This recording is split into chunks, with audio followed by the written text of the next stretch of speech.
As we all know कि हम लोग शायद अगस्त से कंटिन्यूअसली कुछ ना कुछ इस तरह के पैनल डिस्कशंस करते आ रहे हैं जो कि अवेयरनेस लेवल पे है, और हम चाहते हैं कि लोगों तक सही जानकारी पहुंचे। बहुत सारे लोग हमसे जुड़ भी रहे हैं, एक अच्छी बात भी है।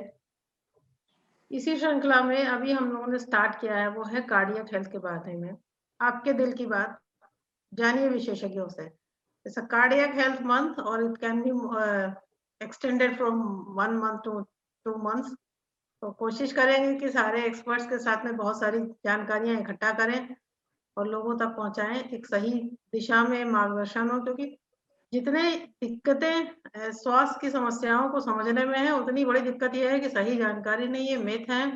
बहुत सारे लोग भटकते रहते हैं और केस बिगड़ते जाते हैं, वगैरह वगैरह, बहुत सारे ऐसे स्वरूप हैं।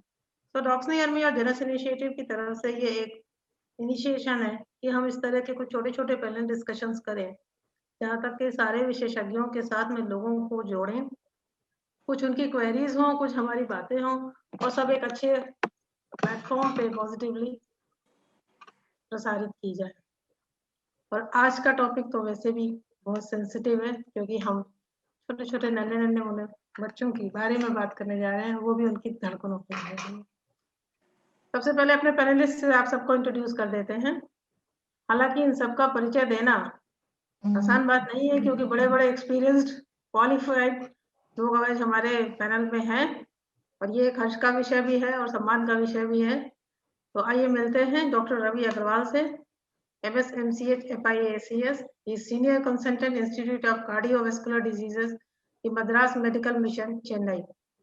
तो चेन्नई से हमारे साथ जुड़ गए हैं डॉक्टर रवि, आपका बहुत बहुत स्वागत है। Thank you. MBBS MSMCH Lucknow और कानपुर से पढ़ाई करने के बाद सर चेन्नई में हैं, और चेन्नई से आकर वापस इस लखनऊ में हमारे साथ जुड़ गए हैं। वंडरफुल, बहुत अच्छी बात है। 32 पब्लिकेशंस हैं आपके। इसके अलावा several presentation and invited lectures in national and international conferences supported by international crowd funding organisations like Samahope and caring crowd for partial funding of paediatric cardiac surgeries. Sir का special interest है paediatric and neonatal cardiac surgery, redo procedures और cardiac transplantation में। आपके बहुत सारे academic engagements भी हैं, जैसे कि senior cardiothoracic register at Wellington public hospital, Wellington, New Zealand, as well as overseas at charity hospital, Berlin, Germany. Doctor Kumud, yes, interrupt कर रहा हूँ। हाँ, मैं डॉक्टर रवि के बारे में कुछ और बोलना चाहूँगा। हाँ, please please anon. Doctor Ravi Agarwal basically मेरे सीनियर हैं कानपुर से, और मैं एक इंसिडेंट है कि मैं MS के बाद गया था चेन्नई, इधर उधर घूम रहा था कि कार्डियक में मेरा एक्सपोजर हो जाए, और मैं डॉक्टर रवि से मद्रास मेडिकल मिशन में आई थिंक 96 में मिला था। Okay, good. और उस समय इन्होंने बोला कि पंकज तुम यहाँ पे मत आओ, तुम पहले अपना MCH कंप्लीट करो और उसके बाद तुम फिर लौट के आना, तब फिर देखा जाएगा। डोंट कम विदाउट MCH, यहाँ पे तुम अभी मत आओ। ही और मैं उसके बाद खैर चेन्नई में रहा, 7 साल रहा चेन्नई में, और डॉक्टर रवि के साथ भी काम किया, डॉक्टर चेरियन के साथ भी। He is a very good surgeon and very good human being. ये इसको जैसे बोलते हैं कॉपी बुक स्टाइल में ही डज द सर्जरी। कि अगर सर्जरी कर देते हैं तो जैसे कि आप किताब लिखते हैं, फोटो देखते हैं, बस वैसे ही सर्जरी करते हैं। Very well known paediatric surgeon, और इसीलिए मैंने पीडियाट्रिक कार्डियोलॉजी के सेशन में सोचा इससे बढ़िया कोई नहीं हो सकता है जो पीडियाट्रिक कार्डियोलॉजी को रिप्रेजेंट करे। तो थैंक यू डॉक्टर मैंने पहले कहा कि ये रवि। प्लेटफॉर्म के लिए सम्मान का विषय है। Thank you Pankaj for this introduction. चलिए सिलसिला आगे बढ़ाते हैं, मिलते हैं डॉक्टर अंजू अग्रवाल से। डॉक्टर अंजू गोडा से हैं। डॉक्टर अंजू ने MS किया है PMCH पटना से। डॉक्टर अंजू, मैं भी 3 साल पटना रह के आई हूँ, तो मजा आ रहा है देखकर ये बात। और डॉक्टर अंजू से हमारी मुलाकात गोंडा में भी हो चुकी है। Madam has established her own nursing home as Ashirwad hospital at Gonda in 2003. This is the only ultra-modern super specialty hospital in Gonda district. That is a super thing. Congratulations for that. Doctor Anju के बारे में भी कहूंगा कि doctor Anju is like वहाँ के गोंडा के VIP VVIPs की तो गायनेकोलॉजिस्ट है ही हैं, most known and renowned gynaecologist of Gonda, और इनकी पर डे मेरे ख्याल से 100-150 की वो ओपीडी खाली रहती है। और डॉक्टर आलोक अग्रवाल उनके जो हस्बैंड हैं वो हमारे बैचमेट हैं, and he is a very good surgeon and again very known social activist हम कहेंगे। राइट। और मेरे लिए तो ये मेरे लिए एक अच्छी बात है कि मैंने डॉक्टर अंजू के साथ में डाइट शेयर किया था, इसलिए वो बहुत अच्छा एक्सपीरियंस भी याद है। ना अभी चलते हैं हम लोग अपने पीडियाट्रिशियन के पास में, क्योंकि नन्हे दिलों की धड़कन वहीं से स्टार्ट हो रही है। Doctor Utkarsh Bansal, he is MBBS MD in pediatrics, neurologist, pediatrician and adolescent medicine specialist। और एडोसेंस से रिलेटेड इतने सारे कार्यक्रम सर रोज करते हैं कि उसकी फहरिस्त बहुत लंबी है। Is professor and head of the department pediatrics in Hind Institute of Medical Sciences. He is executive board member Academic of Pediatrics Uttar Pradesh and secretary Adolescence Health Academy Lucknow. Adolescence health academy जो है, मेरे ख्याल से doctor उत्कर्ष बंसल रोज एक ना एक कार्यक्रम तो ऐसे करती ही होगी कि जो सोसाइटी के लिए बेनिफिशियल है। Thank you. तो बहुत बहुत स्वागत है डॉक्टर उत्कर्ष आपका, और डॉक्टर अंजू अग्रवाल आपका भी बहुत स्वागत है। और ये है हमारे सूत्रधार, जिनकी इनिशिएशन से हम सब यहाँ जमा हुए हैं। ये is founder of Jannes initiative, जो कि एक सोशल एक्टिविटीज जिसमें हम करते रहते हैं, सोशल ग्रुप है, यू कैन से एनजीओ है। और डॉक्स नियर मी, जो कि ऑनलाइन कंसल्टेंसी और ई क्लिनिक जिसके तहत हम लोग करते हैं, उसके फाउंडर हैं।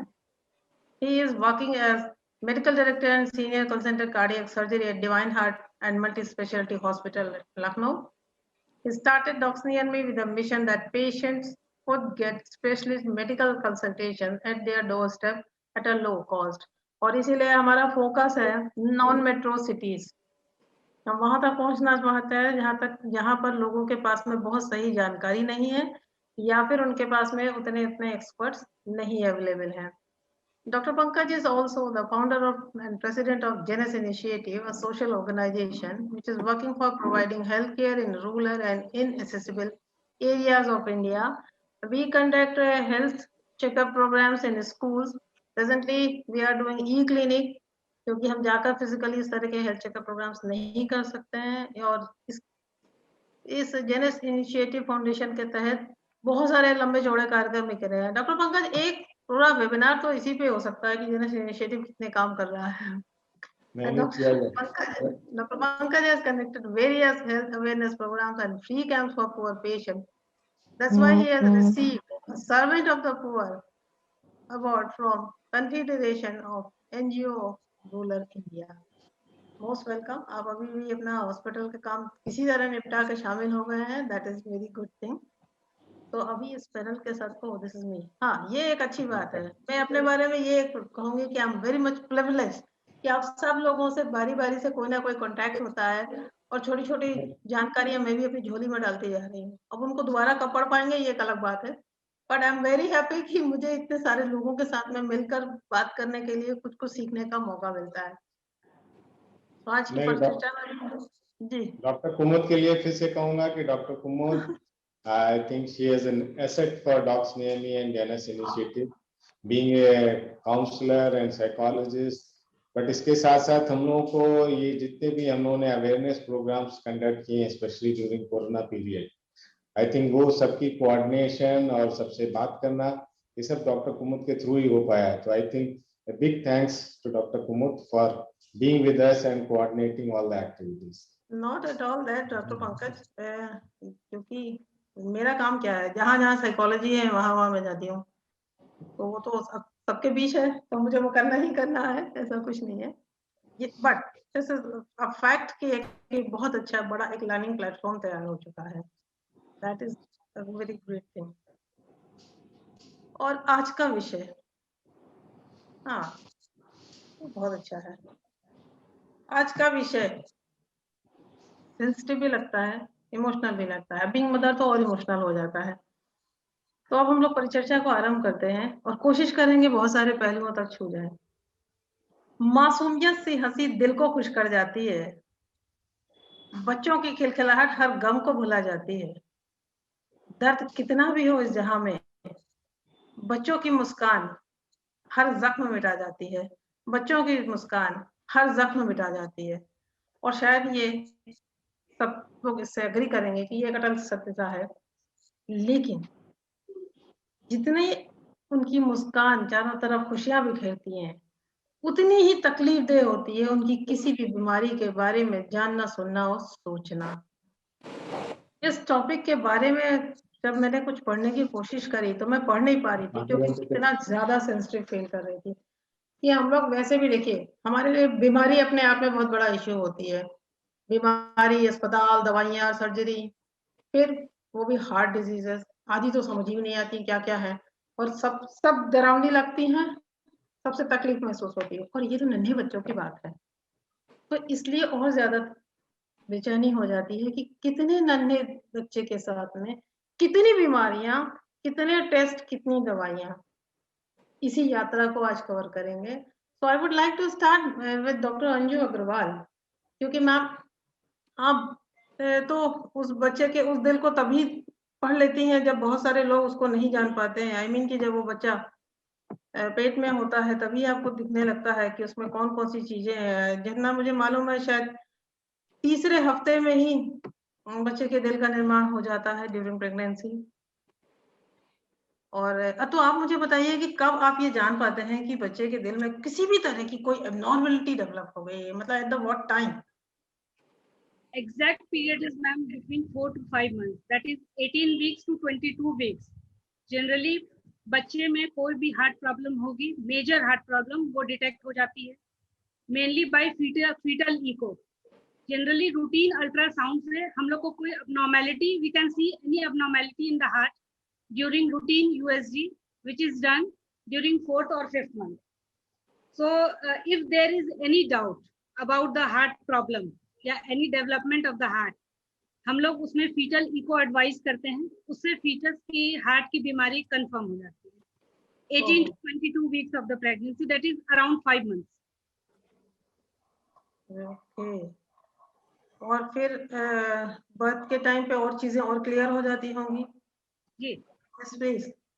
एक्चुअली उस समय केवल जो कंजेनाइटल, सब बीमारियां कंजेनाइटल नहीं होती, हार्ट की प्रॉब्लम भी कुछ कंजेनाइटल होती है, दैट इज बाय बर्थ, कुछ होती है उसके पैदा होने के बाद डेवलप करती है हार्ट में बीमारियां। जब बच्चा मदर के वूम में रहता है उस समय जो उसको कंजेनाइटल प्रॉब्लम हो सकती है हार्ट की, वो हम लोग फीटल इको से डिटेक्ट करते हैं ताकि उसको अर्लीस्ट पॉसिबल ट्रीटमेंट मिल सके after birth, as soon as he और शी इज बोर्न। ये तो मतलब मुझे तो बहुत सेंसिटिव लगता है। एनीवेज, डॉक्टर कुमार जी, मैं एक रिक्वेस्ट करना चाहूंगा, डॉक्टर रवि अग्रवाल एक जनरल आइडिया दे देंगे हार्ट डिजीज के बारे में, and then he can ask कि where the paediatrician and gynaecologist can get involve. Yes yes, बिल्कुल बिल्कुल। और रवि दूसरा सर, मैंने पढ़ा, रवि सर, हमें तो पढ़ने में ऐसा आ रहा है कि हर 100 में से एक बच्चा है हार्ट पेशेंट। हाँ, करीब करीब लगभग ये 6 से 8 पर 1000 लाइव बर्थ, तो 100 में से करीब अगर आप 10 मान के चलें तो 100 में से 1। ओहो, तो कैसे डॉक्टर रवि, क्या एक बेसिक थोड़ा सा आइडिया दे सकते हैं कंजेनाइटल हार्ट डिजीज के बारे में, बच्चों में हार्ट की बीमारी के बारे में, तो जिससे लोगों को आइडिया लगे? देखिए, जो बच्चों में पैदाइशी हार्ट की प्रॉब्लम होती है जिसको हम कंजेनिटल हार्ट डिजीज कहते हैं, उसका इंसिडेंस ना सिर्फ हमारे देश में बल्कि सारे विश्व में लगभग 6 to 8 पर 1000 लाइव बर्थ है। तो इसमें लाइव बर्थ इंपॉर्टेंट है क्योंकि जो स्टिल बर्थ या जो हो जाते हैं उनमें भी कई बच्चों में कंजेनिटल हार्ट डिजीज का हाथ होता है, बट हम लोग क्योंकि क्लिनिशियंस हैं इसलिए हम लोग ज्यादा कॉन्सेंट्रेट लाइव बर्थ के ऊपर करते हैं, तो वो करीब 6 to 8 और सब कुछ लोग 10 मान के चलते हैं, तो 1 per 100 और 10 per 1000 लाइव बर्थ। और इसमें अगर आप इंडिया की बर्थ रेट के हिसाब से अगर इसको कैलकुलेट करें तो इंडिया में हर साल करीब 1,80,000 से 2 लाख तक बच्चे पैदा होते हैं जिनकी सिग्निफिकेंट कंजेनिटल हार्ट डिजीज होती है। तो एक तो ये तथ्य बहुत इंपॉर्टेंट है हमारे देश के लिए कि हमारे देश में करीब 2 लाख बच्चे हर साल ऐसे पैदा होते हैं जिनको कि कंजेनिटल हार्ट डिजीज है और जिनको किसी न किसी ट्रीटमेंट की आवश्यकता या तो अर्ली लाइफ में या बचपने के अंदर कभी ना कभी पड़ने वाली है। जबकि इस वक्त हम लोग जितना कर पा रहे हैं वो मैक्सिमम 10 से 20 हजार बच्चे पर साल हमारे यहाँ ऑपरेट होते हैं कंजेनिटल हार्ट डिजीज के बच्चे। तो इसमें काफी गैप है केयर जो हम लोग कर रहे हैं और जो हमको करनी चाहिए या जो हमारी रिक्वायरमेंट है। ये तो नंबर एक बात हुई। दूसरी बात ये है कि बेसिकली दो तरह की कंजेनिटल हार्ट डिजीज होती है जिसको कि हम लोग बोलते हैं कि एसाइनोटिक और साइनोटिक। तो साइनोटिक वो जिसमें कि ब्लू बेबी हो जाते हैं, जिसमें कि बच्चे का शरीर नीला पड़ जाता है because of some heart problem. और एसाइनोटिक वो डिजीजेस हैं जिसमें ज्यादातर की शंट रीजन होते हैं, जैसे कि atrial septal defect, PDA, ventricular septal defect या वाल्व से रिलेटेड प्रॉब्लम्स होती हैं, जिनमें कि बच्चे का शरीर का रंग तो ठीक रहता है पर ज्यादातर उनमें हार्ट फेलियर के सिम्टम्स आते हैं। तो दो बेसिक टाइप की प्रॉब्लम्स हैं। तीसरी बात जो मैं अब कहना चाहूंगा कि आजकल के जमाने में जो फैसिलिटीज अवेलेबल हैं हमारे देश के अंदर और जो आज की रिकमेंडेशंस हैं उसके मुताबिक ये ज्यादातर डिजीजेस को एक साल से पहले सर्जरी करके ठीक कर देना चाहिए, क्योंकि वरना क्या होता है कि यदि हम इनको छोड़ देते हैं तो इनके सेकेंडरी इफेक्ट्स लंग्स पे या दूसरे और ऑर्गन्स पे पड़ने लगते हैं। तो जिसकी वजह से आजकल it is possible to repair most of these anomalies at less than 1 year of age. कुछ बच्चों को तो हमें जन्म के विदिन 2-3 वीक्स ऑपरेट करना पड़ता है, कुछ बच्चों को जन्म के कुछ दिनों के भीतर ऑपरेट करना पड़ता है, और कुछ बच्चों को जिनके लीजन बहुत ज्यादा सीवियर नहीं होते हैं हम लोग एडवाइस करते हैं कि प्री स्कूल एज में उनको ऑपरेट करके ठीक कर दिया जाए, ताकि जब वो स्कूल जाना शुरू करें उसके बाद उनको कोई प्रॉब्लम ना हो। तो ज्यादातर बीमारियां trend is to repair them early so that कि जो भी उसके आफ्टर इफेक्ट्स या सेकेंडरी इफेक्ट्स पड़ने वाले हैं दूसरे ऑर्गन्स पे वो ना पड़े।